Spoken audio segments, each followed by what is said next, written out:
Hey, Brooke, welcome to the show. Hi, Rachel. Thank you. I'm happy to be here. So let's dive in. Tell us a little bit about you and what you do. Yeah, so I am the marketing director for a nonprofit called EEM. It's a Bible publishing distribution nonprofit. And I have ended up wearing lots of hats. We're a smaller organization. So anything that has to do with digital and print marketing materials, I organize and coordinate. And so sometimes I wear a design hat, sometimes I wear a writing hat or a project management hat or whatever is kind of needed at the moment. So that's a little bit about what I do. Yeah. So what does the organization do? The organization is a Bible publishing and distribution. We call ourselves the Bible wholesalers. So we do the fundraising to do that for free. So we partner with missionaries and organizations and churches across 36 nations to provide Bibles and other Bible-based materials in 32 languages currently. Amazing. And right now you're in Vienna. That must be fun. Yes. Yeah, right now I'm working from Vienna, which is such a gift. We have our main offices here. So our publishing team and our distribution logistics team works from this hub, and we have little offices in several places. Our Ukrainian team also is working from Vienna now. We moved them from Kiev to here. So yeah, we're kind of, this is where it all started, and now this is the hub in which we do the publishing and the organizing of where everything goes when. Cool. What's your background? How did you kind of end up there? Yeah, in Vienna or just in this position in general? In that position. Yeah, this kind of interesting. So I got my bachelor's in theology, theological studies, and a general communication. So I double majored, and I ended up doing some internships with St. Jude Research Hospital in Memphis with their public relations team and another smaller humanitarian aid nonprofit. And I just really ended up loving nonprofit public relations and marketing and those worlds. And so this opportunity came up because this ministry used to be really associated with the denomination that I grew up in as a Christian. We're non-denominational now. We work with lots of different churches at this point, and we're just considered a nonprofit. But I knew about this organization because of that, because EEM has been around for 60 plus years. And so it was just kind of well known in some of my circles, and there was this position open, and it was so purposeful to me from the beginning, because our mission is just to provide the Bible in people's heart languages. So I was really drawn to it after some of my background and the things that I was exposed to early on. So now I've worked for this ministry for almost 8 years. Awesome. So what does marketing look like from a nonprofit standpoint? Yeah, so I would say one of the things that I think about the most is how to communicate stories and testimonies. So this is such a key component for what we're doing here because, and I can just boil it down simply to what I get to do is travel around or communicate with people to learn how they have encountered God through scripture or through different church communities. And then I get to discern and figure out how to best communicate that testimony and story to our audience in the US. Mm-hmm. And so marketing in this position can look like a lot of different things. It looks like figuring out which direction to go digitally, on what platforms. It looks like me working with third-party help with social media and some ad agencies, and it looks so I work a lot with a lot of different types of people because, like I said, we're pretty small. So sometimes we outsource. And I'm just one person trying to do a lot of different things at one time. So it can look like several different things. But I think my favorite aspect of marketing in this role is the storytelling aspect because we really focus on wanting to tell the story of the one because we see this over and over and over again that people really connect when we talk less about numbers. So we could say, we did a project that was 400,000 Bibles. And that's good and it helps to share the impact. But I think what people really connect with is the story of how one of those people how they've had their lives changed because of access to scripture and their language. So that's what I really try to focus on. And that's what we've seen a lot of impact when we've chased down the story of the one. So when you're collecting these stories from people, what are some components of the story that you make sure you include? And what are some things that you maybe think are like, we don't need their whole life story kind of thing? Yeah. Well, I think over time, as I've interviewed a lot of people, this has changed. But more recently, what I like to get is their life before Christ, before they have an encounter. Um, and I want to know a little bit about that encounter or what it was like for them to read scripture in their language for the first time, or what it was like to come in contact with the believer for the first time. And then after this encounter and they've decided to follow Christ, what changed?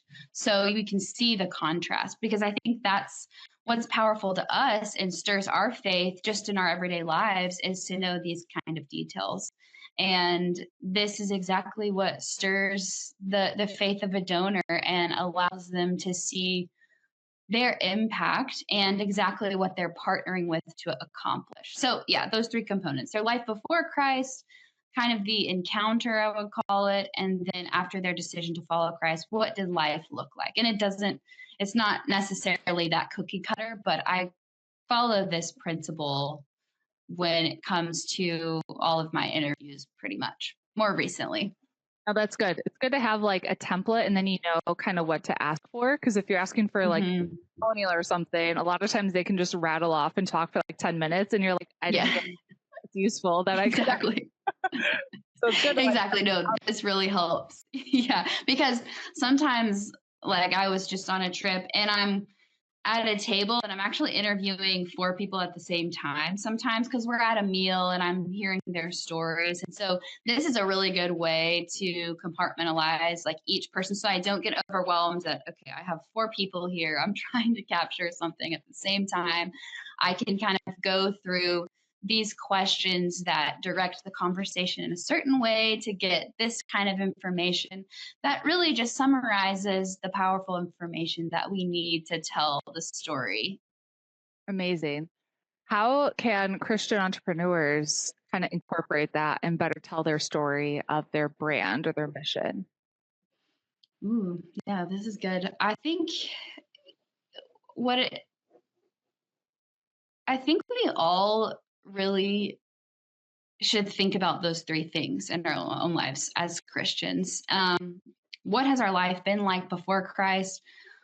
What was that encounter like? And what has life looked like after this? Because I think how this impacts the way we present ourselves and our brand is it helps us tell our story in a more succinct way that's digestible to people, and it kind of helps clear away some of the extra fluff that is maybe good but can get distracting.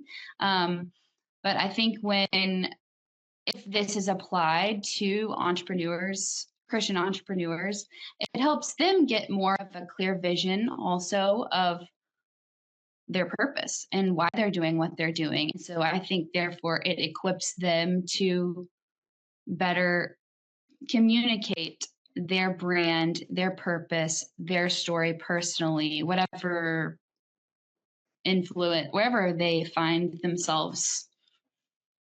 Yeah. So, like what we did at our events when we had our clients, I'd have someone on my team go around with their phone and just take video of our clients and just Hmm. ask them two questions. And it would be, prior to working with Rachel, kind of where were you in your business? And then Hmm.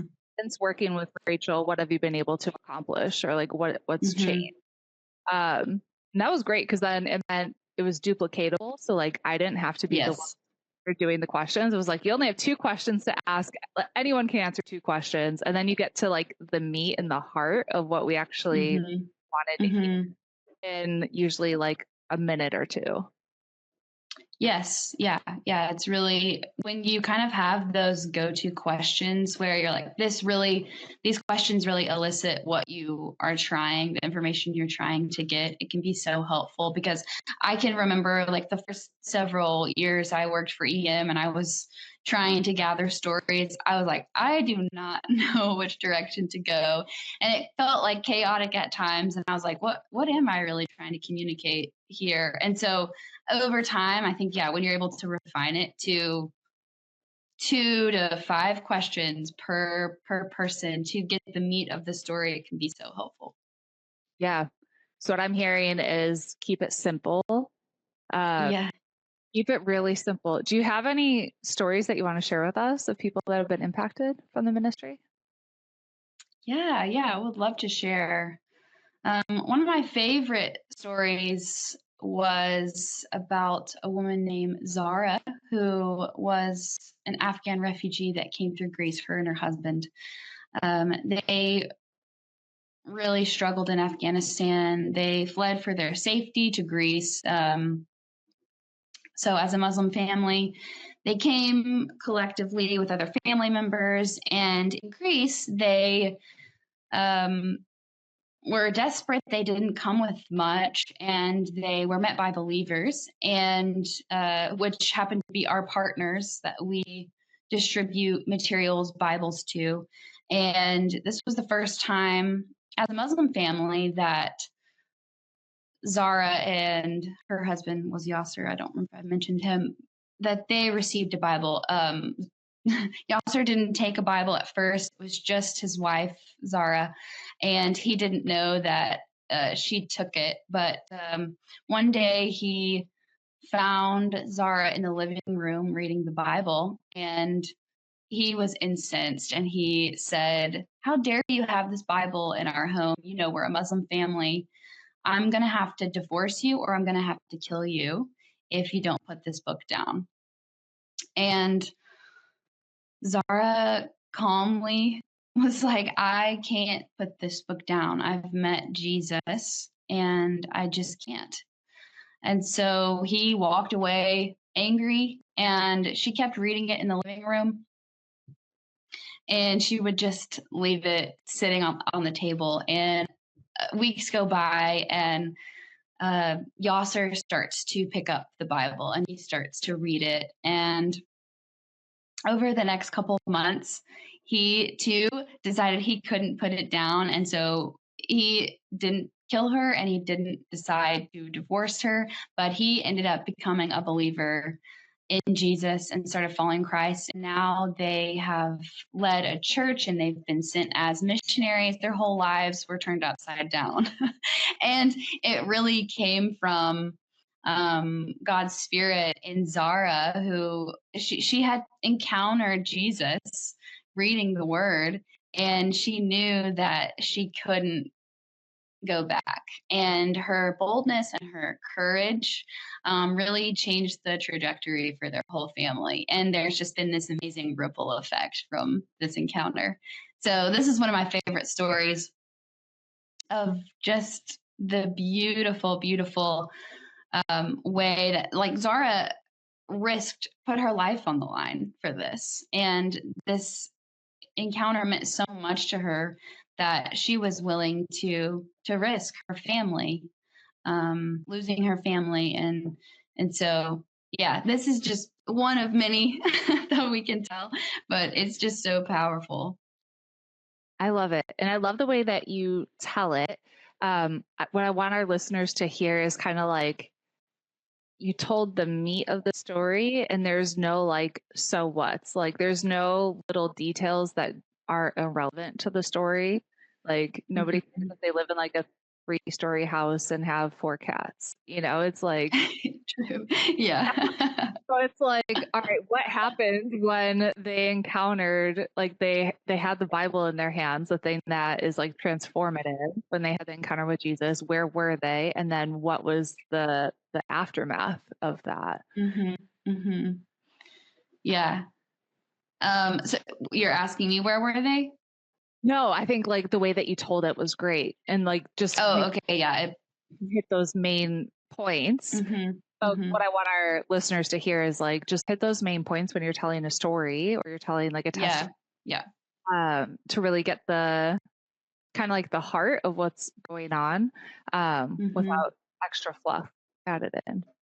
Yeah, exactly. It gets to the point because I think even at the beginning of the story, you get a piece of the background. We named a location, we named their a glimpse into their circumstance, and then you just kind of give people little touch points of visuals, and then you're able to kind of quickly move through the story so you can succinctly be like, this happened, and then this happened, and now this is how it's different. Exactly. So do you think entrepreneurs who are mission focused should be focusing more on this aspect, telling the story, than saying like, well, I've been able to help, like 500 people or X amount of like downloads on my podcast or whatever. So how do you think they should kind of incorporate this? Yeah, I think what I've seen and what we've seen is not to neglect the bigger numbers if you have them at all. It's not saying that this is replacing that, but I think it's really important for people to be able to connect with humans and not just numbers, because we could throw around numbers all day and it's good, but I think it only takes the heart so far. And when it comes to Christian entrepreneurs working missionally and trying to connect with people at a heart level, um, numbers don't speak to the heart the way a testimony does, and the way that the power of just hearing how God has met somebody and how their life is different really can't compare to just a number. So yeah, I think to your point, I think it's very important to develop in strategy to develop goals for the story of the one, whatever that looks like in someone's field of work. Because it's the story of the one that really allows donors and people to recognize themselves or recognize like a part of them that can connect with this story, because we're all looking to connect with different parts of people's stories. So Based off of that, do you look at trying to collect like stories that will resonate with different kinds of people? yes, yeah, in some ways, because we have a Bibles for Kids campaign at the beginning of the year. So we focus on how scripture impacts a child and how that then impacts a family or a community. So we have stories that are related to this. And so the second half of the year, we have a campaign that focuses really on the rest of all of our projects that we have left. So that can be children's Bibles, everything that we do, regular, normal Bibles, New Testaments. So yeah, we do shift our focus depending on what kind of story we're going to tell. So sometimes it's a story about, yeah, Zara as a good example, like we shared.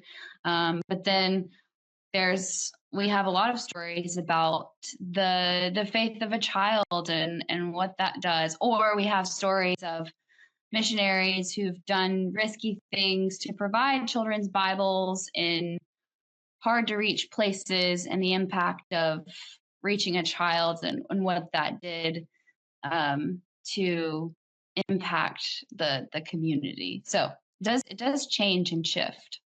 Amazing. Are there any other pitfalls you think to keep in mind when people are trying to gather stories for their businesses or ministry? Yeah, I think a pitfall to avoid, something that I've learned is, so sometimes we get a lot of reports from the field and they can lack details that do connect more so with the heart. So pitfalls to avoid would be, I think, to stick to those three questions or those three topics that we covered at the beginning. Um, when you don't stick to that kind of structure, it can lend itself to not getting the kind of content that you know will impact donors or impact your goals that you have with storytelling.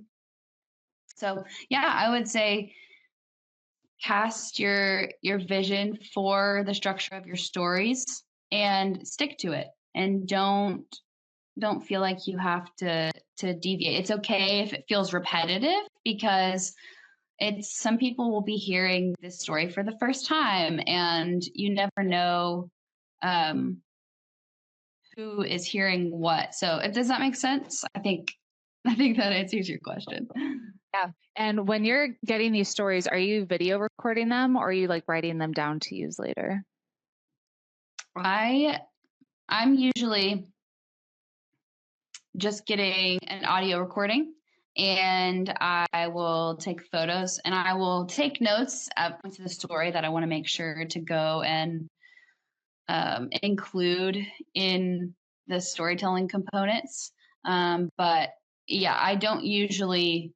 I wish that I could do 5 things at one time. I wish that I could video as one person. I'm usually, well, it kind of depends on the trip. But since I've been in the past few months, I'm traveling solo some of the time. And so I really only have capacity to collect the story, gather some photo content.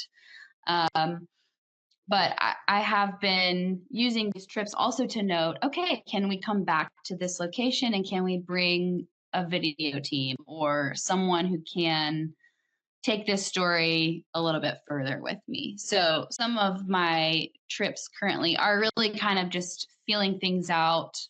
What kind of story is here? Is there going to be more developing here in the field? That kind of diagnosing. Yeah, I love it. Pro tip from my my experience is if you are videotaping, have a good microphone and get rid of background. Because like I had my team member recording all these testimonial videos, and I'm like, oh my gosh, it's so windy, you can barely hear what they're saying. So much background noise. I'm like, Yeah. oh man. So I need audio because I was like, we can't use Yeah. any of these. I know that, and that's tragic. There's a lot of things you have to think about at once. I mean, even when I'm like audio recording on some of these trips, we had our meetings in these like really loud restaurants, and I was like listening back to the recordings, and those are details sometimes you forget. So that's another thing I would add is make sure you have maybe more of a controlled environment, even when you're like getting audio for interviews and not just video, because I ran into that issue. Yep, for sure. What does it mean to you to make an impact? Making an impact really means staying faithful to what God has called me to right then and there. And right now, I feel called to tell stories of people who wouldn't otherwise be able to have their stories be told, and telling those stories on their behalf so that other people can have that same encounter with God through scripture. And so I think making an impact can look like different things in different seasons. For me, but right now, it's being grateful for the day-to-day tasks and just staying faithful in the sense of staying consistent and looking for ways to produce excellent things and to learn more and to stay up to date in trends and things like this that make the brand and the ministry successful. And it means asking God for wisdom and discernment in all of that process and asking for his direction, creative direction, knowing that ultimately the best creativity comes from him. So making an impact is encompasses lots of different things for me right now. Where can we connect with you and learn more about you and then the ministry? Yeah, you can find me on Instagram at Brooke Kehl, but you can find EEM by either going to the website, eem.org, or you can find us on Instagram and Facebook and YouTube at Eastern European Mission. So we have this tagline because we started in Eastern Europe, but now our mission has expanded. So some of our handles have Eastern European Mission, but that's where you can find us on social media. But again, you can go to eem.org to find our website, to find more information, more stories, and just keep in the know with what's happening with the ministry. Cool. It's been awesome. Thank you so much, Brooke, for being here and just sharing all about storytelling and what you guys are up to. So thank you. Yeah, thank you for your time, Rachel. It's been fun.